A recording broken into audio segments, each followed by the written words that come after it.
Hello and welcome friends, बहुत बहुत स्वागत करता हूं आपका माइक्रोसॉफ्ट एक्सेस एसक्यूएल सीखने की सीरीज में। ये वीडियो रिलेटेड टू एसक्यूएल है। इसके पहले भी एक वीडियो मैंने बनाई है एसक्यूएल से रिलेटेड, तो कनेक्टर को लेकर के था, पाइथन एसक्यूएल कनेक्टर को लेकर के, लेकिन ये फिलहाल प्योर माइक्रोसॉफ्ट एक्सेस के लिए है और माइक्रोसॉफ्ट एक्सेस पर एसक्यूएल क्वेरी है। तो यहाँ पर एक्सेस को पहले ओपन करते हैं हम। तो ये हमारा एक्सेस ओपन है और यहाँ पर पुराना एक हमारे पास डेटाबेस है और क्वेरीज हमको यहीं से लिखनी है। इट मीन्स कि इस टेबल के बेस पर जो क्वेरीज क्रिएट की जाएंगी वो की जाएंगी। आप देखेंगे तो यहाँ पर कुछ रिकॉर्ड्स भी मैंने इंसर्ट किए हैं प्रोडक्ट नेम में, आप देख सकते हैं इसको, जो कि आपको क्लियरली दिखाई भी पड़ रहा होगा। अब इसके लिए कुछ क्वेरीज हैं। पहले तो हमको डिस्काउंट निकालना है, तो यहाँ पर सवाल ये उठता है कि डिस्काउंट कैसे निकाले। तो कई बार ये सवाल होता है कि सर बिना क्वेरी वेरी के डिस्काउंट निकालिए, तो बिना क्वेरी के भी निकाल सकते हैं, क्वेरी से भी निकाल सकते हैं। ठीक है, दोनों तरीके हैं। फिलहाल बिना क्वेरी के देखते हैं। तो यहाँ से क्रिएट पे जाएंगे और क्रिएट पे जाके कहाँ जाएंगे, क्वेरी डिजाइन पे चलेंगे। ये क्वेरी डिजाइन है, यहीं पे आपको जाना है ना। तो यहाँ पे चलिएगा और ये जो टेबल दिख रही है ना, इसको यहाँ पे लेके आइएगा, ड्रैग करते हुए लेके आ जाइएगा। फिर सेल्स आईडी आएगी, फिर प्रोडक्ट नेम आएगा, फिर प्राइस आएगा, देन डिस्काउंट आएगा। यहाँ पर एक फील्ड हम बना लेते हैं। क्या बनाएंगे, प्राइस आफ्टर डिस्काउंट। ये लिखता हूं price underscore after underscore discount. Price after discount हो गया, ठीक है। और डिस्काउंट के बाद प्राइस क्या रहेगी, तो प्राइस में से डिस्काउंट को माइनस कर देंगे, यही ना होगा। प्राइस में से डिस्काउंट को आप माइनस करेंगे। तो यहां पर कर देता हूं प्राइस स्क्वायर ब्रैकेट में प्राइस, ये हो गया प्राइस, ध्यान दीजिएगा, माइनस डिस्काउंट कर देते हैं, DISCOUNT। प्राइस माइनस डिस्काउंट हो गया और यहां से इसको रन कर दीजिए। जैसे रन करेंगे आप तो यहां पर डिस्काउंट भी निकल करके आ जाएगा, कितना कितना डिस्काउंट के बाद प्राइस क्या रहा वो निकल करके आ जाएगा। यानी ये प्राइस आपकी बनेगी, ठीक है। अब इस पर हमको क्वेरीज लिखनी है, यहां पर क्वेरीज लिखनी है। अब क्या है क्वेरी, उसको एक एक करके समझते हैं, ठीक है। अब जो पहला क्वेश्चन है वो बहुत ही सिंपल है, लेकिन क्वेश्चन क्या है समझते हैं। कहा गया है कि create a query in which product discount of product should be in percent में डिस्काउंट कैलकुलेट करना है आपको। It should be in percent, ठीक है। तो ये परसेंट में डिस्काउंट कैसे कैलकुलेट होगा, ये समझने वाली बात है। तो आइए देखते हैं कैसे ये करेंगे, ठीक है। तो सबसे पहले तो एक काम करते हैं, यहाँ पे क्रिएट पे चलते हैं और यहाँ से चलेंगे एसक्यूएल क्वेरी पर। ये आ गया एसक्यूएल क्वेरी और यहाँ पर सिलेक्ट स्टेटमेंट पहले से, सिलेक्ट जो कमांड है ये पहले से लिखा गया है, तो इसको ऐसे ही रहने देते हैं, ठीक है। इसकी तो जरूरत हमको पढ़नी ही पढ़नी है। तो ये हम यहाँ पे करेंगे सेल्स आईडी। क्या करेंगे, सेल्स आईडी। पहले सेल्स आईडी ही है, आप यहाँ पे देखेंगे तो सेल्स आईडी है, तो यहाँ पर भी हम सेल्स आईडी करने वाले हैं। तो यहाँ पे लिखा हमने सेल्स आईडी, तो पहले सेल्स आईडी ले लेते हैं, कॉमा लगाते हैं। दूसरा प्रोडक्ट नेम है तो प्रो नेम, यहाँ पे प्रोडक्ट नेम, ये हो गया प्रोडक्ट नेम, कॉमा लगाएंगे। फिर प्राइस है PRICE, प्राइस हो गया, फिर कॉमा लगाइएगा। फिर प्राइस के बाद डिस्काउंट है तो DIS, ये हो गया डिस्काउंट, ठीक है। फिर कॉमा लगा दीजिएगा। अब क्या करना है, अब यहां से चेंजेस होंगे, यानी डिस्काउंट के आधार पर हमको प्राइस निकालनी है। तो ये हमने लिखा डिस्काउंट, ठीक है, मल्टीप्लाई बाई 100 अपॉन प्राइस कर देंगे, अपॉन प्राइस कर देंगे, बस हो गया। PRICE अपॉन प्राइस, ये काम हो गया, ठीक है, ये काम हो गया। और यहां पर इसको नाम दे देते हैं एज डिस्काउंट परसेंट, ऐसे कर देते हैं, डिस्काउंट परसेंट। ये देखिएगा, discount underscore percent, PERENTAGE, discount percent, ठीक है। और यहां पे ये डिस्काउंट परसेंट लिख के कौन से टेबल से आएगा, तो from sales table. Sales table का नाम तो सेल्स ही है, यहां पर ध्यान दीजिएगा, ये टेबल सेल्स नाम से है, तो हमको भी सेल्स ही रखना है, SALES, सेल्स, ठीक है।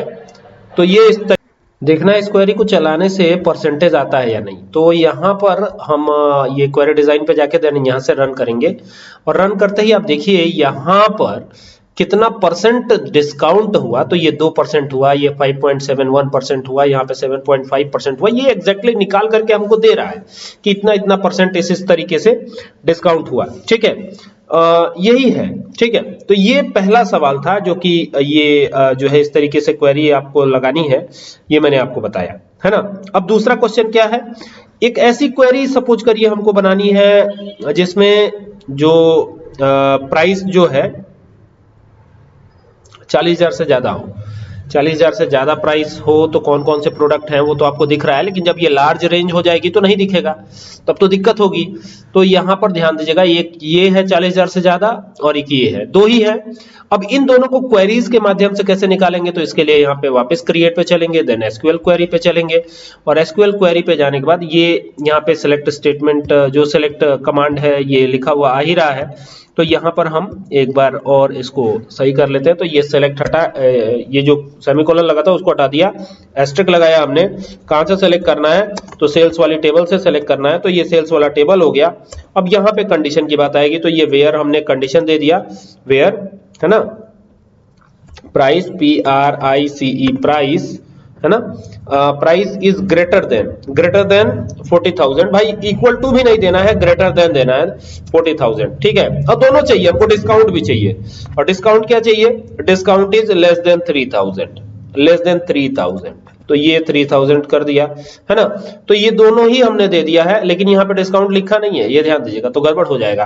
तो एंड ऐसे नहीं, ऐसे लगा लेते हैं, AND लिख लेते हैं, and discount DISCOUNT discount is, ये हो गया।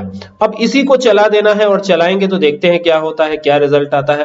तो यहां पर क्लिक किया है और ये देखिए केवल एक ही ऐसा प्रोडक्ट है जिसमें डिस्काउंट लेस देन 3,000 है, और जो प्राइस है वो 50,000 यानी जो भी है 40,000 से ज्यादा है। तो क्वेरी आप देख लीजिए, क्वेरी तो यही है हमारी, है ना। क्वेरी बहुत सिंपल है, 40,000 से ज्यादा होना चाहिए प्राइस, और डिस्काउंट उस पे 3,000 से लेस होना चाहिए। तो ये क्वेरी थी। ठीक है, तो ये दोनों क्वेरीज बड़ी आसान है, मैंने बताया भी आपको कि कैसे कैसे क्या करना है। एक और तीसरी क्वेरी रह गई है जिसको देख लेते हैं। ठीक है, इसमें क्या करना है ना, एक ऐसी क्वेरी हमको लिखनी है जिसमें मैक्सिमम प्राइस और मिनिमम प्राइस आफ्टर डिस्काउंट आए, मैक्सिमम और मिनिमम प्राइस आफ्टर डिस्काउंट आना चाहिए, ये क्वेरी है। क्वेश्चन समझ में आ ही गया होगा। तो इसमें हम एग्रीगेट फंक्शन मैक्सिमम और मिनिमम का यूज करेंगे, तो इसके लिए फिर एक क्वेरी अलग से क्वेरी लिख लेते हैं। वैसे इस क्वेरी को हटा करके भी लिख देंगे तो पुराना डिलीट थोड़ी ना हो जाएगा, तो यहाँ पे इसको हम खैर नया ले लेते हैं, ये हो गया। और यहाँ से एसक्यूएल क्वेरी पे चलेंगे और देन यहाँ सेलेक्ट आएगा। ठीक है, सेलेक्ट ही रहने देते हैं, इसका तो काम है ही। यहाँ पे इसको हटा देंगे, और चूंकि मैक्स एक एग्रीगेट फंक्शन है तो ये मैक्स लिखेंगे तो आ जाएगा। हमको क्या देखना है, प्राइस, ये प्राइस लिख देंगे, ब्रैकेट क्लोज कर देंगे। देखिए स्मॉल ब्रैकेट ओपन किया है, क्लोज किया है, यहाँ पे ध्यान दीजिएगा, स्मॉल ब्रैकेट ओपन किया है, क्लोज किया है। एज, इसको नाम दे देते हैं max underscore price, max price PRICE, max price इसको नाम दे देते हैं, कॉमा लगाएंगे और यहाँ पे कर देते हैं मिन। ठीक है, एक मैक्स हो गया, दूसरा क्या हो गया, मिन हो गया, है ना। तो एक मैक्स हो गया, दूसरा मिन, मिन भी एग्रीगेट फंक्शन है, तो ये मिन हो गया। और यहाँ पे करेंगे price PRICE, price after discount. तो कुल मिलाकर ये हमारी अगली क्वेरी है, और यहाँ पर क्वेरी डिजाइन पे जाके रन पे क्लिक करना है। यहाँ पर चूंकि फील्ड हमें कोई मिल नहीं रहा है, देखिए ये जो सेल्स वाली टेबल है इसमें प्राइस आफ्टर डिस्काउंट, ये तो क्वेरी है हमारी, तो इस टेबल के अंदर कम से कम ये फील्ड नहीं मिल रही है। ठीक है, जिसके वजह से ये दिक्कत आ रही है। प्राइस आफ्टर डिस्काउंट तो क्वेरी से बना हुआ है ना, तो इसका तो नाम प्राइस आफ्टर डिस्काउंट है। तो यहाँ पर ना, यहाँ पर ध्यान दीजिएगा, सेल्स ना दे करके प्राइस आफ्टर डिस्काउंट आप दे सकते हैं, इसमें भी वही कर सकते हैं। यानी क्वेरी का नाम आप चाहे तो दीजिए price underscore after AFTER discount DISCOUNT, price after discount, और यहां से टर्मिनेट कर दीजिए। देन इसको चलाइए और यहां से क्वेरी पे जाके देन रन पे क्लिक करिए। तो देखिए ये जो है यहाँ पे मैक्सिमम और मिनिमम दोनों आपको देखने को मिलेगा, यानी कि मैक्सिमम प्राइस और मिनिमम प्राइस। ठीक है, मिनिमम फाइनल प्राइस और मैक्सिमम फाइनल प्राइस दोनों आपको देखने को मिलेगा, है ना। तो प्राइस आफ्टर डिस्काउंट वाले में ये आपको देखने को मिलेगा, है ना, price after discount, maximum final price और मिनिमम फाइनल प्राइस, है ना, देख लीजिए आप, ठीक है। इस प्रकार से ये होगा और इस प्रकार से क्वेरी रन करेगी और ऐसे ये आएगा, है ना। आई होप कि आपको बात समझ में आ गई होगी। वीडियो अच्छी लगे तो इसको शेयर जरूर कीजिएगा और साथ ही साथ चैनल को सब्सक्राइब करना ना भूलिएगा। Thank you for watching this video.